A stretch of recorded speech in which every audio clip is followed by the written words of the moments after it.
If Robert Maxwell is to provide an evening mirror for London, he may find that it's easier to print than to distribute. Each afternoon, the embryo tabloid's fully grown rival, The Standard, sets out in 350 vans to 6,000 shops and pitches across London. But it's costly and time-consuming. To sell 485,000 copies, the paper uses several tactics. One is to pay vendors like Peter Watts to sell The Standard exclusively. But if they accept Mr. Maxwell's new paper next spring, then the £5 a week payment would probably be withdrawn.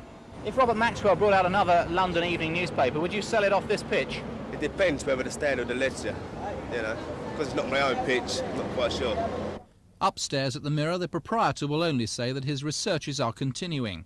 But downstairs, his predecessor as Mirror boss talked of letting the tube train take his publishing strain. And this is the evening paper he would have produced. Since most of the outlets for the evening mirrors, it would have been, are people going on their way home using the tube, and the vendors are there, why not make use of that facility? And certainly it did seem a way of containing the costs. To set up pitches, the new paper would merely need licences either from British Rail, LRT or the local council. The newsagents say they'd welcome the competition, but they believe the unions would be the biggest distribution hurdle.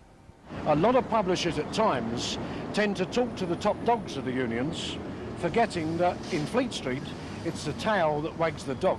And I believe in certain circumstances Mr. Maxwell is going to have to look at the tail end, not so much the front end. So he's got to come to some special deal with the drivers and the vendors? Very much so, very much so. I remember the days when we had 3 excellent evening papers in London. We now have one which is only a shadow of its former self. I think if there's room for one successful evening paper, it would have been ours. But now it's Mr. Maxwell's who has suggested joint distribution with The Standard. They've given that an emphatic no. But if The Standard wants to see the shape of next spring's evening paper battle, then it just has to look in the Mirror.